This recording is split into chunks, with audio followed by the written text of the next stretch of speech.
जय हिंद मेरे प्यारे दोस्तों, welcome back to my channel. मैं आपका एसके सर और आज फिर एक न्यू वीडियो लेकर आए हैं जो लेक्चर नंबर 10 होगा। और आज की क्लास में हम लोग सीखेंगे एक इंटरेस्टिंग बेसिक टॉपिक ग्रामर का नाउन केस। तो चलिए देखते हैं नाउन केस किसे कहते हैं। सबसे पहली बात मैं बात करूंगा किसका, नाउन का। किसका बात करूंगा मैं, नाउन का। और फिर मैं बताऊंगा कि नाउन केस क्या है। आते थोड़ा सा रफ करते हैं। आपको प्रीवियस वीडियो में मैं बताया था नाउन अंग्रेजी में सब का लवर होता है, यानी सब आके किससे मोहब्बत करता है, नाउन से। जैसे कि एग्जांपल, प्रोनाउन भी किसके बदले में आता है, नाउन के बदले में। एडजेक्टिव किसकी विशेषता बताता है, नाउन का। अब मैं बात करूं वर्ब किसके बारे में कहता है, नाउन के बारे में। एडवर्ब भी किसके बारे में कहता है, प्रीपोजिशन भी किसका रिलेशन। ओवरऑल अगर देखा जाए तो पूरे फंक्शनल पार्ट्स ऑफ स्पीच में नाउन सबसे इंपॉर्टेंट होता है। अब आते हैं, एक सवाल लेते हैं, छोटा सा एग्जांपल, छोटा सा एक सेंटेंस लेते हैं। Ram it's a mango. Ram आम खाता है। तो आप यूं कहेंगे कि सर इस सेंटेंस में राम हमारा सब्जेक्ट है। बिल्कुल, क्योंकि यहां ये राम जो है इस सेंटेंस का एक पार्ट है जो कुछ कर रहा है। तो सिंपल सी बात है कि किसी भी सेंटेंस का वो हिस्सा जो कुछ करे या अपना अधिकार दिखाए या अपना मालिकाना हक जताए, ऐसे पार्ट सदैव सब्जेक्ट कहलाता है।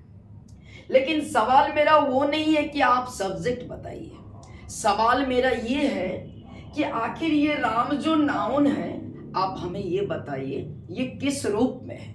तो आप कहेंगे कि सर ये राम एक नाउन है जो सिंगुलर फॉर्म में है। किस फॉर्म में है, सिंगुलर। लेकिन मैं ये नहीं कह रहा हूं कि यहां नाउन किस रूप में काम कर रहा है। तो आप कहोगे सर आज तक तो मैं सीखा ही नहीं कि यह नाउन किस रूप में है। मैं सिंगुलर प्लूरल की बात नहीं कर रहा हूं। आई मीन आपको नाउन के सिखाएगा किसी भी नाउन या प्रोनाउन का दूसरे शब्दों के साथ उस नाउन या प्रोनाउन का क्या संबंध है, यानी कहां पर नाउन सब्जेक्ट के रूप में काम कर रहा है, कहां पे ये ऑब्जेक्ट के रूप में काम कर रहा है, और कहां पे ये कॉम्प्लीमेंट का काम करेगा, कहां ये पॉजिटिव केस का काम करेगा, या कहां पर ये नॉमिनेटिव ऑफ एड्रेसेस का काम करेगा, या फिर ये कहां पर केस इन अपोजिशन का काम करेगा। सिंपल सी बात किया जाएगा कि नाउन केस हमें सिखाता है नाउन या प्रोनाउन का रूपों का अध्ययन। जैसे कि एग्जांपल लीजिए, अब आप कहोगे कि राम हमारा यहाँ सब्जेक्ट है जो सिंगुलर है, तो ये कहलाएगा नॉमिनेटिव केस में। क्या कहलाएगा, नॉमिनेटिव केस। ऐसा नाउन या प्रोनाउन जो वर्ब के सब्जेक्ट की तरह काम करता है वो हमेशा किस रूप में कहलाता है, नॉमिनेटिव केस में कहलाता है। अब यहाँ एक नाउन तो समझ में आ गया। अब मैं एक प्रोनाउन लेता हूं, हे इट्स एन एप्पल। एप्पल, वो एक सेब खाता है। भाई साहब कौन खाता है, वो खाता है। क्या इस वाक्य का सब्जेक्ट है कि नहीं, तो आप कहेंगे बिल्कुल सर ये सब्जेक्ट है। अब मैं आपको ये बताऊं, क्या ये कोई नाम है, तो नाम तो नहीं है। तो नाम नहीं है तो ये क्या हो गया, प्रोनाउन है। सीधा सा कहा जाए कि which word comes instant of noun that is called pronoun. तो आप ये प्रोनाउन है। अब ये पूछेंगे ये सिंगुलर है कि प्लूरल, तो ऑलरेडी प्रीवियस क्लास में मैं आपको बता चुका हूं ये थर्ड पर्सन सिंगुलर है। लेकिन सवाल अगर मैं ये पूछ दूं कि ये प्रोनाउन किस रूप में, तो आप फंस गए ना। तो अब आप कह सकते हैं अगर नाउन केस पढ़े हैं तो सच में सर ये प्रोनाउन यहाँ सब्जेक्ट का काम कर रहा है, तो ये कहलाएगा नॉमिनेटिव केस में। इतना तो समझ में आ गया। अब मैं एक दूसरा एग्जांपल लेता हूं। आप यहाँ राम जो नाउन है, आप सब्जेक्ट का काम किया, उसी के बिहाफ में एक प्रोनाउन लिया जो सब्जेक्ट, यानी जो सब्जेक्ट का काम किया वो नॉमिनेटिव केस में कहलाया। किस केस में। अब आइए एक छोटा सा एग्जांपल और लेते हैं उसके बाद स्टार्ट करेंगे हम लोग। I love Ram. मैं राम से मोहब्बत करता हूं। मैं राम से मोहब्बत करता हूं। तो भाई साहब कौन कर रहा? मैं। करने वाले को हम लोग कहते हैं कर्ता। क्या कहते हैं? सिंपल सी बात है, आपके काम के आधार पर आपको नाम मिलता है। मैं अभी पढ़ा रहा हूं तो मैं शिक्षक कहला रहा हूं। कल को मैं सब्जी बेचूंगा तो लोग मेरे को क्या कहेंगे? सब्जी बेचने वाले। कल मैं बाल काटूंगा तो लोग मुझे क्या कहेंगे? नहीं। किसी व्यक्ति का अपना कोई नाम नहीं होता है। आपकी काम, आपकी प्रोफेशन आपको नाम देता है। ध्यान से समझ। तो काम कर रहा है तो कर्ता, कर्ता बोले तो इंग्लिश में सब्जेक्ट। अब देखिए ये मोहब्बत कर रहा है किससे? राम से। अब यहाँ राम जो आपका एक नाउन है, अब यहाँ पे ये ऑब्जेक्ट का काम कर रहा है। क्या कर रहा है? ऑब्जेक्ट का काम कर रहा है। इमेजिन कीजिए यहाँ पर ये सब्जेक्ट का काम किया तो ये नॉमिनेटिव केस में कहलाया, और जो ऑब्जेक्ट का काम किया तो ये ऑब्जेक्टिव केस में कहलाया। यानी आप ये कह सकते हैं, सिंपल सा तरीका है नाउन केस को समझने का। एक व्यक्ति अपने जीवन में अलग अलग जगह पर अलग अलग रोल प्ले करता है। जैसे कि एग्जांपल जैसे मैं आपका एसके सर, इस जगह मैं बच्चों के सामने एक टीचर का रोल प्ले करता हूँ।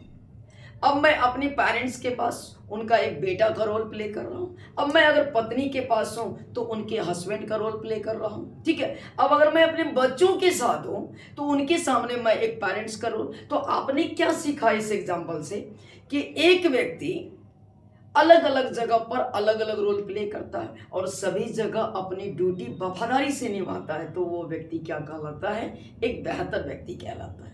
ओके, अब सेम वही काम है यहाँ कि एक नाउन या प्रनाउन वाक्य में अलग अलग जगह पर, कहीं ये सब्जेक्ट का काम करता है, कहीं ये ऑब्जेक्ट का काम करता है, कहीं ये कॉम्प्लीमेंट का काम करता है, कहीं केस इन ऑपोजिशन, कहीं पॉजेसिव केस, या फिर कहीं नॉमिनेटिव ऑफ एड्रेसेस का। तो नाउन या प्रनाउन के रूपों का अध्ययन करना ही क्या कहलाता है? Noun case. इतनी बात तो आपको समझ में आ गई होगी। अब आते हैं हम लोग, देखते हैं इनके कुछ definition. The case shows the nouns और pronouns relationship with another word in a sentence.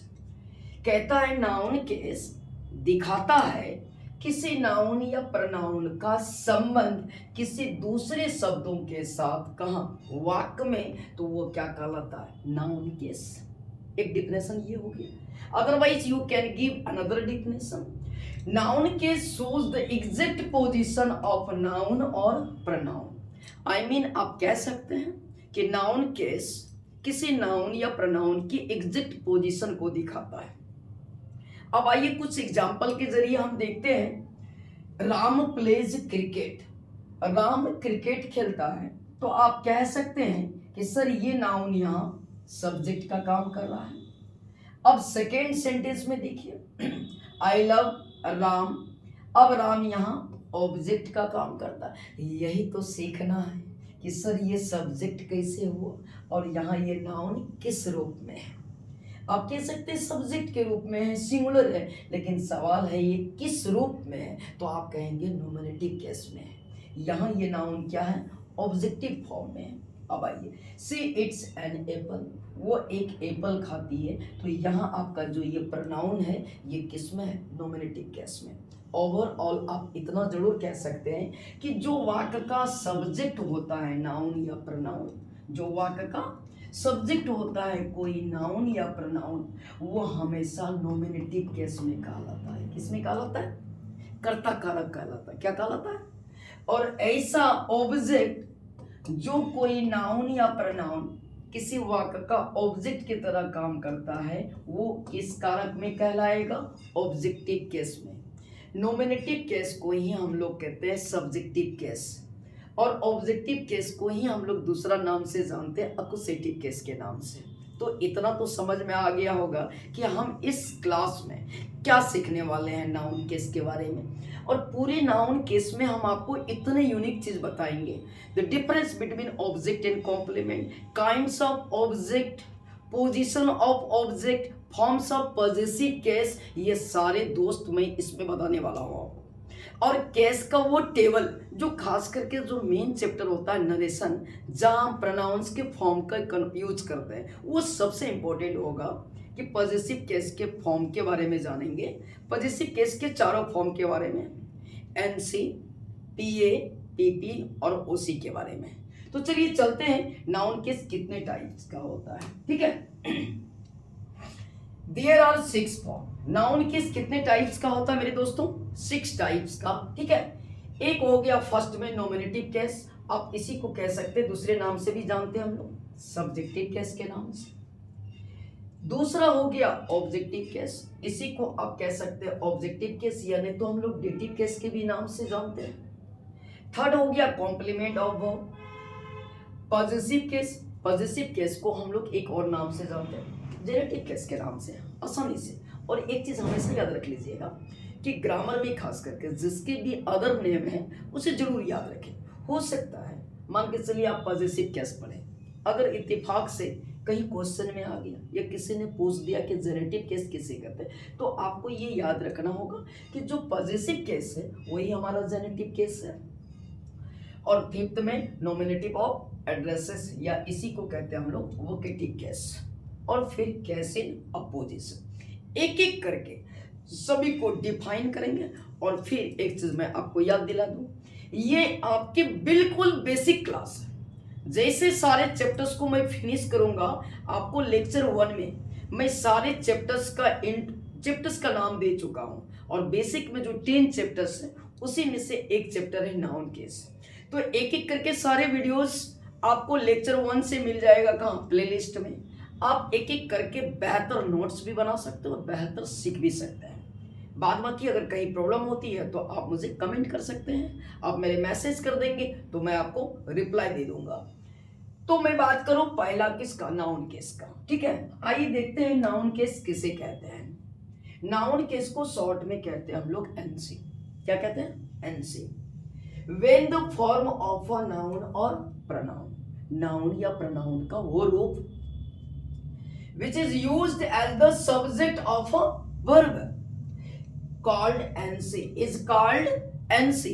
सीधा सा बात कहता है, क्या कहता है कि ऐसा नाउन या प्रोनाउन जो किसी वर्ब का, ऐसा नाउन या प्रोनाउन का रूप जो किसी वर्ब का सब्जेक्ट का काम करे, तो ऐसे नाउन या प्रोनाउन किस रूप में कहलाएगा?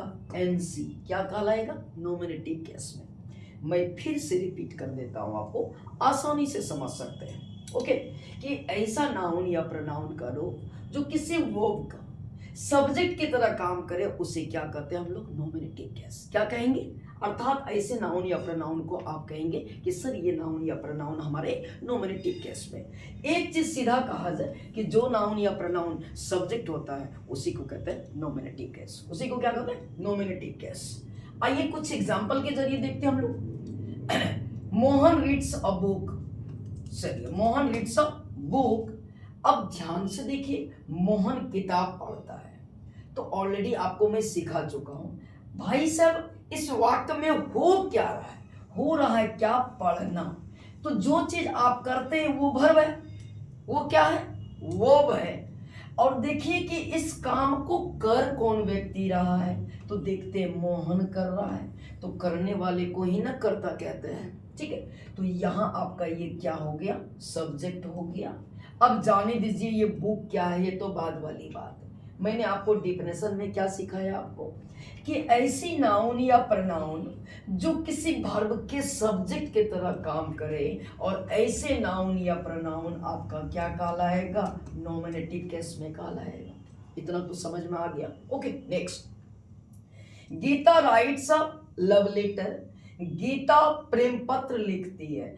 तो करती है क्या? लिखती है। तो लिखना ही तो वर्ब हो गया। जो चीज आप करते हैं वही तो वर्ब है। सिंपल सी बात है, जो भी चीज करते हैं आप वही तो वर्ब है। आप दो ही काम करते हैं, एक काम लोगों को दिख जाता है और एक काम लोगों को नहीं दिखता है। जैसे मैं पढ़ा रहा हूं, मैं डांस करके पढ़ा रहा हूं, तो ये आपको दिखा के नहीं, तो यहां डांस करना आपका डायनामिक वर्ब हो गया।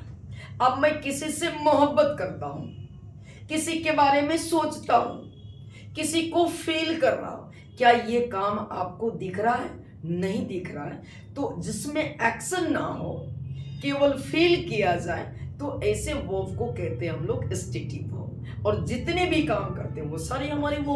मैं पढ़ा रहा हूँ वो है, पढ़ाना वर्ब। मैं गा रहा हूँ, गाना वर्ब है। मैं कूद कूद के पढ़ा रहा हूँ, तो कूदना क्या हो गया, वर्ब, और पढ़ाना भी क्या हो गया, वर्ब। तो इतना तो मैं प्रीवियस क्लास में भी आपको बता चुका हूँ वर्ब के बारे में, ठीक है। तो देखिए यहाँ राइट्स हमारा क्या है, वर्ब है, और इनका सब्जेक्ट कौन है, गीता। तो जो वर्ब का सब्जेक्ट हो, क्या वो नॉमिनेटिव केस में होगा कि नहीं, चाहे वो नाउन हो या प्रोनाउन हो। अब नेक्स्ट देखिए मैं क्या है, सी कुक्स फूड, और फिर दूसरा एग्जांपल है आई प्ले चेस। तो सी कुक्स फूड, वो खाना पकाती है, तो करती है क्या, पकाती है, ये तो वर्ब। कौन पकाती है, तो आप कहोगे सी क्या है, प्रोनाउन। तो ऐसी प्रोनाउन जो वर्ब की सब्जेक्ट का काम करे वो किस रूप में कहलाएगा, नॉमिनेटिव केस में। क्लियर। आइए लास्ट एग्जांपल लेते हैं इसका, नॉमिनेटिव केस का। आई प्ले चेस, मैं चेस खेलता हूं, तो मैं करता हूं क्या, खेलता हूं। तो खेलना हमारा क्या हो गया, वर्ब हो गया। और कौन खेलता, आए, तो ये एक प्रोनाउन है, किस रूप में कहलाएगा, एन से। तो सिंपल सी बात है, आप आसानी से किसी वाक्य में सब्जेक्ट को पहचानना सीख गए। और नाउन केस का अध्ययन करने का मतलब हो गया कि किसी भी वाक्य में सब्जेक्ट और ऑब्जेक्ट की पहचान करना। और सब्जेक्ट और ऑब्जेक्ट कितनी इंपॉर्टेंस है, तो ये आपको पता होनी चाहिए। I mean we can say English born from here, अंग्रेजी यहां से पैदा हुआ है, क्योंकि सेंटेंस स्ट्रक्चर हम यहां से स्टार्ट करते हैं। देखिए, या तो subject plus verb plus object plus other word, या तो इससे स्ट्रक्चर बन सकता है, इससे सेंटेंस बना सकते हैं, या तो सब्जेक्ट प्लस वर्ब से बना सकते हैं, या तो सब्जेक्ट प्लस ऑब्जेक्ट से बना सकते हैं। इन्हीं सेंटेंसों को जोड़कर हम किसी पोएम बना लेते हैं, कोई स्टोरी लिख लेते हैं, कोई नोवेल लिख लेते हैं, या कोई अच्छे से क्वेश्चंस का आंसर दे पाते हैं। तो आपको बेसिक स्ट्रक्चर आनी चाहिए, आपको पता होनी चाहिए कि हमारा सब्जेक्ट कौन है, हमारा वर्ब कौन है, हमारा ऑब्जेक्ट कौन है। तो नाउन केस का स्टडी करने का मतलब हो गया दो चीज, नाउन या प्रोनाउन के रूपों का अध्ययन करना, और किसी भी वाक्य में आसानी से इजीली आप सब्जेक्ट और ऑब्जेक्ट को ढूंढ पाएंगे। आइए अब देखते हैं कि कुछ स्पेशल ट्रिक बताते हैं दोस्तों।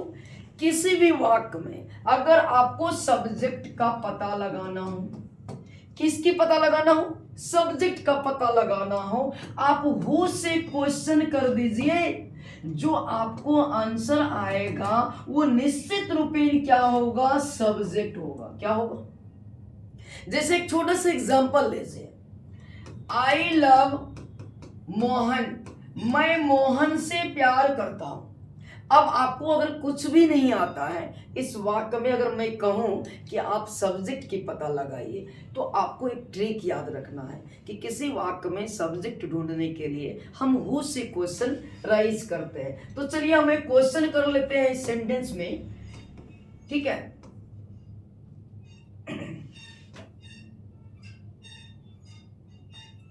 एक मिनट,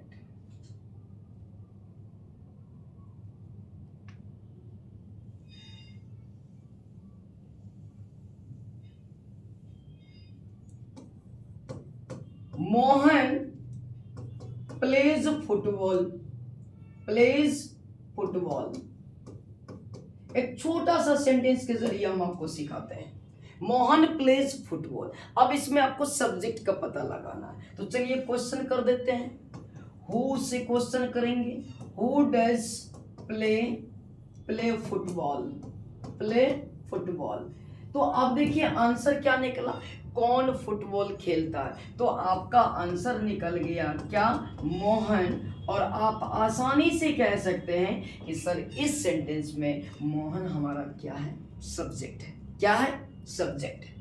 अब आइए कुछ मैं एग्जांपल के जरिए आपको दिखाता हूं और आप बेहतर सीखोगे। देखिए मैंने नोट में क्या लिखा, asking the question with who. आपको हु से क्वेश्चन करना है भाई, कहां पे, सेंटेंस में। Then answer will be NC of this sentence, यानी किसी भी वाक्य में सब्जेक्ट का पता लगाना है, हु से क्वेश्चन कर दीजिए, जो आंसर आएगा वो आपका क्या हो जाएगा, एनसी। एनसी बोले तो सब्जेक्ट। चलिए जैसे एक सेंटेंस है, आशीष सिंग्स अ सॉन्ग, आशीष गीत गाता है। अब चलिए देखिए, मैं एक क्वेश्चन कर दिया कि who does sing a song, कौन एक गीत गाता है, तो आप कहेंगे आशीष। तो यहाँ हियर आशीष इज क्या हो गया, एनसी। आई होप कि मैं उम्मीद करता हूँ कि आप यहाँ बेहतर सीखे होंगे किसी भी वाक्य में सब्जेक्ट की पहचान करना। किसकी पहचान करना, सब्जेक्ट की। चलिए अब मैं बात करूंगा नाउन केस की सेकेंड टाइप की, है ना, वो है क्या, ऑब्जेक्टिव केस। ऑब्जेक्टिव केस को ही हम लोग करते हैं अपोजिटिव केस, और इसे शॉर्ट में कहते हैं क्या, ओसी। कहते हैं when the form of a noun और pronoun is used as an object of a verb. Simple सी तरीका मैं बता दूं, ऐसा नाउन या प्रोनाउन जो वर्ब का, ऐसा नाउन या प्रोनाउन जो वर्ब का सब्जेक्ट का काम करे, आप उसे क्या कहोगे, एनसी। और ऐसा नाउन या प्रोनाउन जो वर्ब के ऑब्जेक्ट की तरह काम करे, वर्ब के ऑब्जेक्ट की तरह काम करे, उसे क्या कहोगे, ओसी। उसे आप क्या कहोगे, ओसी, यानी ऑब्जेक्टिव केस। इतना तो समझ में आ गया। चलिए जैसे एग्जांपल, जैसे आई लव यू, मैं आपसे मोहब्बत करता हूँ, मैं आपसे प्यार करता हूँ। इस बात में तो बड़ी खुशी होगी आपको, बड़ा मजा आता होगा ये सेंटेंस सुन के, समझ में आ रहा है। अब देखिए यू एक प्रोनाउन है, क्या इस वर्ब का ऑब्जेक्ट है कि नहीं, तो यहाँ ये किस फॉर्म में कहलाएगा, ऑब्जेक्टिव केस में। नेक्स्ट, आई टीच राधा, मैं राधा को पढ़ाता हूँ। तो अब देखिए मैं किसको पढ़ाता हूँ, भाई साहब राधा को होगा, तो बताइए राधा हमारा किस फॉर्म में होगा, ओसी, जो क्या है, नाउन है। आई लव पूजा, मैं पूजा से, माइंड मत कीजिएगा, मैं एक सेंटेंस दिया हूँ, अब अगर बुरा लगेगा तो बोलिए, मैं XYZ लिख दूंगा, ठीक है, ठीक है, बुरा नहीं लगना चाहिए अगर पूजा नाम का कोई देख रहे हैं तो, ठीक है। आई लव पूजा, तो पूजा यहाँ हमारा क्या हो गया, ओसी। तो सिंपल सी बात है, ऐसी नाउन या प्रोनाउन जो वर्ब के सब्जेक्ट की तरह काम करे उसे कहेंगे एनसी, और जो ऑब्जेक्ट का काम करे उसे कहेंगे ओसी। अब बात आती है सर ऑब्जेक्ट कितने टाइप्स का होता है, तो there are two forms. Objective case यानी ऑब्जेक्ट टू टाइप्स का होता है, एक होता है डायरेक्ट ऑब्जेक्ट, एक होता है इनडायरेक्ट ऑब्जेक्ट। एक क्या होता है, डायरेक्ट ऑब्जेक्ट, आई मीन जिसे आप डायरेक्ट प्रोनाउंसिएशन करते हैं, एक होता है इनडायरेक्ट ऑब्जेक्ट। आइए मैं बताता हूँ किस तरह से हम इनका यूज करते हैं। देयर आर टू टाइप्स, एक होता है डायरेक्ट ऑब्जेक्ट, इसी को हम लोग कहते हैं प्रीपोजिशनल ऑब्जेक्ट, और शॉर्ट में क्या बोलते हैं, डीओ।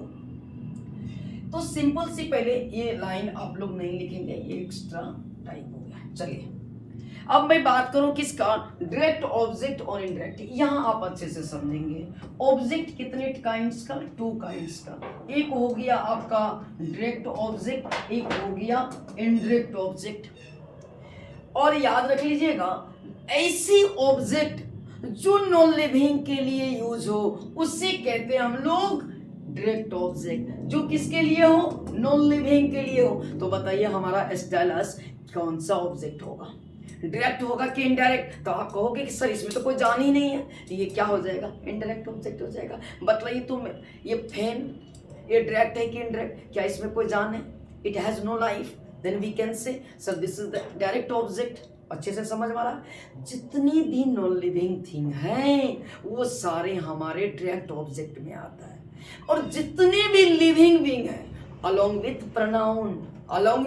प्रोनाउन ये सभी आपके इनडायरेक्ट ऑब्जेक्ट हैं। क्या है, इनडायरेक्ट। अब इतना तो समझ में आ गया, नॉन लिविंग क्या हो जाएगा, इनडायरेक्ट, और जितने भी लिविंग और प्रोनाउन है वो सभी क्या हो जाएगा, आपका इनडायरेक्ट ऑब्जेक्ट। आइए कुछ एग्जांपल के जरिए हम लोग देख लेते हैं, उसके बाद फिर आएंगे यहाँ। अब एग्जांपल लीजिए,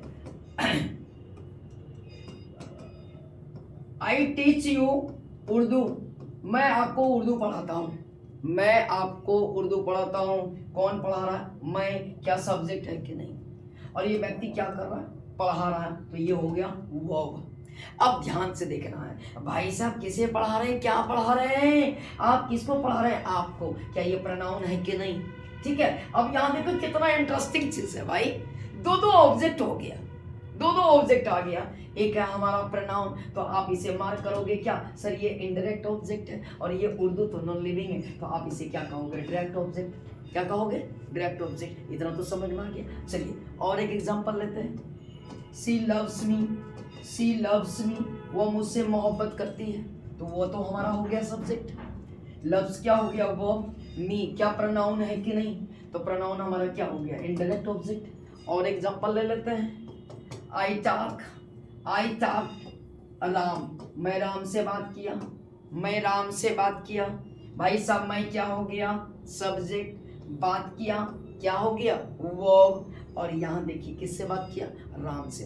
क्या लिविंग है कि नॉन लिविंग, सस्पेंशन नहीं है ना, राम लिविंग है, लिविंग, खाता पीता है, चलता है। तो आप यहाँ कह सकते हो इनडायरेक्ट ऑब्जेक्ट। कितना जबरदस्त ट्रिक मैंने आपको बताया। ऑब्जेक्ट कितने टाइप का, 2 टाइप्स का, डायरेक्ट ऑब्जेक्ट और इनडायरेक्ट। तो जितनी भी नॉन लिविंग थिंग है सभी आपका डायरेक्ट ऑब्जेक्ट है, और जितने भी लिविंग अलोंग विथ प्रोनाउन वो सभी क्या है, इनडायरेक्ट ऑब्जेक्ट है। आइए अब थोड़ा सा डिटेल में देख लेते हैं हम लोग। डायरेक्ट ऑब्जेक्ट को ही हम लोग क्या करते हैं, प्रीपोजिशनल ऑब्जेक्ट करते हैं। ये पॉइंट आपको नहीं लिखना है, ठीक है, ये पॉइंट नहीं लिखना। अब आइए, आई टीच इंग्लिश, मैं अंग्रेजी पढ़ाता हूं। तो बताइए इंग्लिश हमारा लिविंग है कि नॉन लिविंग, क्या है भाई साहब, क्या है बोलिए, इंग्लिश खा रहा है, चल रहा है क्या, नहीं। तो क्या हो जाएगा, डायरेक्ट ऑब्जेक्ट। क्या होगा, direct object. You read Urdu, आप उर्दू पढ़ाते हैं भाई साहब, उर्दू हमारा क्या लिविंग है कि नॉन लिविंग, नॉन लिविंग है। तो क्या कहिएगा आप, डायरेक्ट ऑब्जेक्ट है। आइए, I want to give you a present, मैं आपको देना चाहता हूँ कुछ उपहार, या मैं आपको उपहार देना चाहता हूँ, माइंड मत कीजिएगा, दूंगा, सभी को दूंगा भाई। अब देखिए ये उपहार और यू, तो बताइए ये उपहार लिविंग है कि नॉन लिविंग। तो आप कहोगे सर नॉन लिविंग है, तो ये क्या हो जाएगा, डायरेक्ट ऑब्जेक्ट। आई होप मेरे दोस्तों यहाँ आप बेहतर समझे होंगे कि ऑब्जेक्ट कितने टाइप्स का होता है, 2 टाइप्स का, डायरेक्ट ऑब्जेक्ट और इनडायरेक्ट। तो आज की लेक्चर में हम फिनिश किए आपके लिए डायरेक्ट ऑब्जेक्ट। कल के वीडियो में जो नेक्स्ट वीडियो आएगा, आई मीन लेक्चर 11, ये तो लेक्चर 10 है दोस्तों, लेक्चर 11 में मैं आपको बताऊंगा कि इनडायरेक्ट ऑब्जेक्ट क्या है, और दोनों ऑब्जेक्ट अगर एक साथ वाक्य में आ जाए तो पहले किसको रखेंगे, बाद में किसको रखेंगे, और फिर मैं बताऊंगा object, difference between object and complement. Okay, interesting class होने वाला है। तब तक के लिए आपसे विदाई चाहता हूं। आप इसी तरह हंसते रहे, मुस्कुराते रहे, और थोड़ा सा वक्त मिले तो मेरे लिए भी प्यार थोड़ा सा शेयर कर दें। समझ रहे हैं ना क्या करें, वीडियो को आप कंटिन्यू वॉच करें और मेरे चैनल पर आप लगातार बने रहे। मैं आपके लिए एसके सर बेहतर से बेहतर वीडियो लेकर आऊँगा, ताकि आपकी जो नॉलेज है वो और इनहेंस हो, इन्फ्लुएंस हो, ताकि आप बेहतर करेंगे, और जब आप बेहतर करेंगे तो मैं तो ऑटोमेटिक बेहतर हो जाऊँगा। तब तक के लिए बाय बाय मेरी फ्रेंड्स।